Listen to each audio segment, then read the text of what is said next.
Shalom. It's something when you start looking at the biblical text and start actually matching it up to our history. So lately I've been speaking on Rome, and Romans 1 speaks on to the Greek, or the Jew to the Greek, and to the Greek. So this would not be every nation, but it's speaking to the Jew and the Greek, and it's written to Romans. One thing I had to look up, and looking up, I see that basically Paul or Shaul's hometown, Tarshish, is actually a Greek territory. But guess who was ruled by? The Romans. So it actually was a Roman territory, but it's in what would be considered a Greek area. The descendants of that area, actually, if you go back ancestral-wise, back to the days of Noah, would be Javan. Javan is of Japheth. So basically you connect all of these dots together and you see that this land basically were not once known to know Yahuwah. And so those knowing Yahuwah would be very sparse. Those that would be connected to him, and even to have a synagogue in that area, it would not be the norm. And so when it gets to, I guess, Romans, I don't believe that any of these letters were broken up into chapter and verse, which we have them now. But when you get around Romans 14, it starts talking about the dietary things. And of course, this region being a Greek or Roman territory, their diet would be completely different than a Yahudim or than an Israelite. They would not eat the same type of food. Israelites have a dietary, setting or eating. And so those of this Grecian or Roman territory would probably eat swine. So, of course, this is not something that is allowed in Israel, because we know the Torah, Shaul said he does not teach anything different than what Mashiach taught and than what was taught before. So there's no way that he would be teaching that you could eat things that were uncommon, those things that were waste management. So he wouldn't be teaching that you could eat those things. And then you had people that were vegan or vegetarians or ate vegetables mostly. So when he's talking about meat, he's only talking about ceremonial clean meat. And then also being in this region that's mostly Grecian and Rome and mostly pagan. When he talked about a day, if we were keeping the Sabbath, of course, those around us, seeing that we would be the ones set apart, would have different days that they seem special. And so they would be challenging us and saying, oh, what are you doing? And so we're not to let them judge us on us keeping the Sabbath. Just like right now. How many of your family are judging you because you went away from the Sunday or the first day service that you used to be a part of and now are keeping the seventh day? That would be mostly all of us.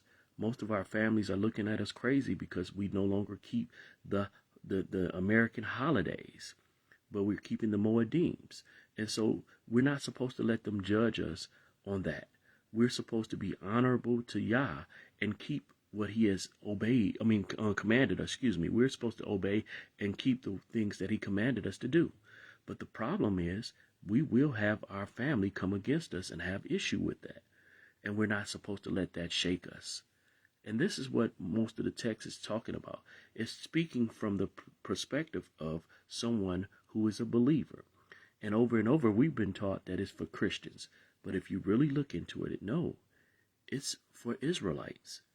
Over and over, he says, brethren, brother, even when it speaks on the olive branch.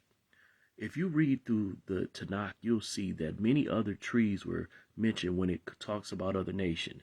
I think Asher and Lebanon, they were mentioned about different trees. And so you see the olive branch is specific to Israel. And that's the Yahudim in Israel. But if you think about it, Israel was dispersed. So if Israel is dispersed, they would be wild. They would be the wild olive branch. And so them being grafted back in would be something substantial. But this is the same thing that's spoken of in Jeremiah. Jeremiah spoke about there being a divorce or a putting away. Israel was put away. But yet the Yahudim, or Judah, as most would call them, were more wicked. And so he had to call Israel back, because he's like, okay, they're just as wicked. But he had a design always for his people to be pulled to him. This is a promise that he made forever. He never intended to break his promise. So he does over and over, set them up so that they can fall in line with the promise. He's never replaced us. And see, us being what we've been labeled, all these different bywords, black, African American, all these things, we're bastardized. But still, we're his sons, we're his children. And so with us being his children, he's doing everything in his power to bring us back to him. We are not forsaken, though it seems for a season that we have been. We were in slavery here in America. All of those things that happened here in America were for a purpose. Those things that happen to us bad, they will work out for our good. But actually they work out for his good, and his good is to have his son, his prodigal son, come back home to him. All of these things that happen to us are so that we can have the mindset to say, I no longer want to be out here in this wandering place, and I want to go back home to my Father. So we go back to him. These things are in place. And over, if you read the text and put you have to put a bias in it. Put the bias of the writer and not the bias of the ones who interpret it.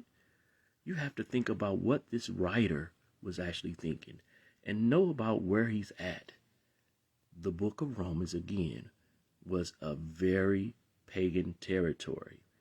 And these people were trying to be set apart. So, of course, they were contrary or different than anything that was going on around them. And so the challenges would be for them to conform to what's the normal around there, or them to be set apart. And so over and over, if you read what it's saying, you have to go from the perspective of who he is. He is an Israelite. He's not a British person.